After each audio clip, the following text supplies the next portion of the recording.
Welcome back to our channel for a unique recipe today. আজকে আমি আপনাদের সাথে শেয়ার করব অতি সুস্বাদু করলা ভাজি।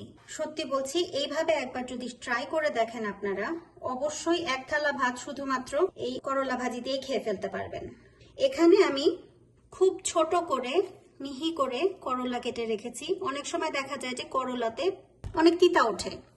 তিতাটা দূর করার জন্য আমি কি এখানে করেছি সেটাও আপনাদেরকে বলে দিব। এখানে আছে কিছু আলু কুচি করে কাটা, এবং আপনারা দেখে বুঝতে পারছেন কিনা জানি না, বাট করলার অলমোস্ট ডাবল পরিমাণে আমি আলু নিয়েছি, আর প্রায় সম পরিমাণ আমি নিয়েছি পেঁয়াজ।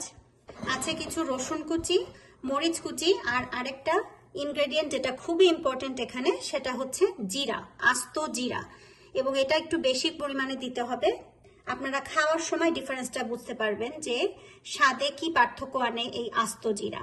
তো চলুন দেখে নেওয়া যাক কিভাবে তৈরি করি আমি। প্রথমে আমি চুলাটা খুব ভালো করে গরম করে নিয়েছি।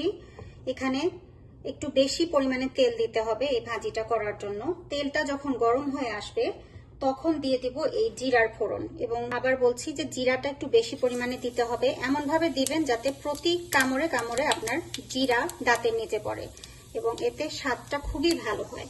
একবার ট্রাই করে দেখলে বুঝতে পারবেন আমি কি বোঝাতে চাচ্ছি। জিরাটা যখন একটু ফুটে উঠলো তখন দিয়ে দিব পেঁয়াজ। এবং আরেকটা ইম্পর্টেন্ট জিনিস হচ্ছে, এখানে চুলার আঁচটা অবশ্যই আপনার হাই রাখতে হবে, যেন পেঁয়াজ থেকে খুব বেশি রস না বের হয়। আমি আসলে বাকি সবগুলোই এখানে দিয়ে দিচ্ছি একসাথে, এবং পেঁয়াজটা আমি ভাজবো অলমোস্ট হালকা ব্রাউন কালার হওয়া পর্যন্ত। এখানে কোনো লবণ দিব না। অন্যান্য গ্রেভির জাতীয় রান্নার ক্ষেত্রে আমরা পেঁয়াজের রসটা বের করার চেষ্টা করি গ্রেভিটা ঠিক বানানোর জন্য লবণ দিয়ে, কিন্তু আজকে হাই হিটে আমি করছি এবং এতে কোনো লবণ দিচ্ছি না। এখন প্রায় 4-5 মিনিট হাই হিটে পেঁয়াজটা ভাজার পরে দেখেন হালকা বাদামি রং আসা শুরু হয়েছে এই পেঁয়াজে। এখন আমি জালটা কমিয়ে মাঝারিতে দিব। বাংলাদেশে হলে আমরা হয়তো আলু আর করলাটা আলাদা আলাদা দিতাম, মানে আলুটা আগে দিয়ে দিতাম সিদ্ধ হওয়ার জন্য, কিন্তু এই দেশের আলু তো মনে হয় করলার আগেই সিদ্ধ হয়ে যায়। আমার কাছে মনে হয় যে সবকিছুর আগে আলু সিদ্ধ হয়। তো আমি এই ক্ষেত্রে করলা আর আলু একসাথেই দিব। আর এখানে আমি যেটা আগে বলছিলাম আপনাদেরকে, যে করলা যদি তিতা লাগে সেই তিতাটা কমানোর একটা পদ্ধতি আছে। আপনি খুব চিকন করে করলাটা আগে কেটে নেবেন, ধোয়ার আগেই কেটে নিয়ে তারপর কিছুক্ষণ লবণ মাখিয়ে 4-5 মিনিট লবণ মাখিয়ে রেখে দেবেন। এ থেকে দেখবেন যে করলার ভিতর থেকে একটা রস বের হয়ে আসে।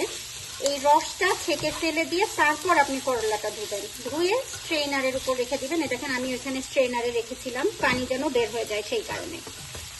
এতে করে করলার তিতাটা অনেকটা অংশেই কমে। এবার আমি দেব আলু, এবং আলুটাও আমি এখানে কোনো পানি ইউজ না করার চেষ্টা করব, বাট মাঝারি আঁচে জাল দেবো যাতে করে ভালো মতো সিদ্ধ হয় সবকিছু।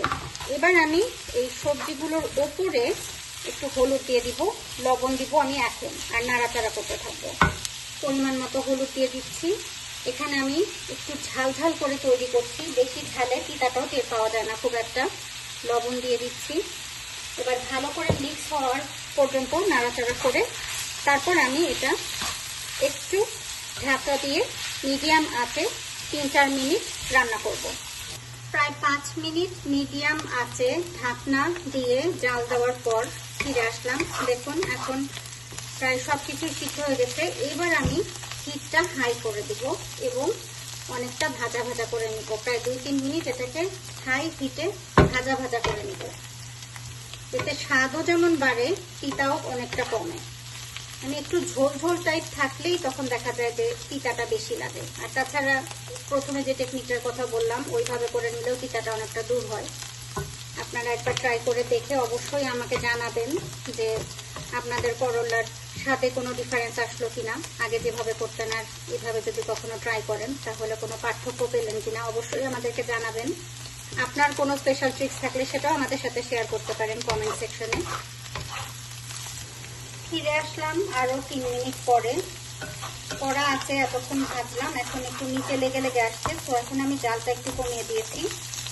প্রায় হয়ে আসছে আমাদের করলা ভাজি। এই পর্যায়ে আমি উপরে দিয়ে দিব একটু বেরেস্তা আর সামান্য একটু টালা জিরার গুঁড়ো। বাস হয়ে গেল। এভাবে একবার রান্না করে খেয়ে অবশ্যই আমাদেরকে জানাবেন। আমাদের রান্না আপনাদের পছন্দ হলে অবশ্যই আমাদের চ্যানেলটা সাবস্ক্রাইব করে আমাদের পাশে থাকবেন, কমেন্ট করবেন, কোনো সাজেশন থাকলে সেটাও দিবেন। দেখুন তৈরি হয়ে গেল আমার অতি সুস্বাদু করলা ভাজি আলু দিয়ে। বাস, এর সাথে আর কি দরকার? গরম গরম ভাতের সাথে এরকম মজাদার করলা ভাজি থাকলে এক প্লেট ভাত তো এমনিই খাওয়া যায়। আপনারা একবার ট্রাই করে দেখে অবশ্যই আমাদেরকে জানাবেন আপনাদের কাছে কেমন লাগলো এটা। ধন্যবাদ সবাইকে আমাদের সাথে থাকার জন্য।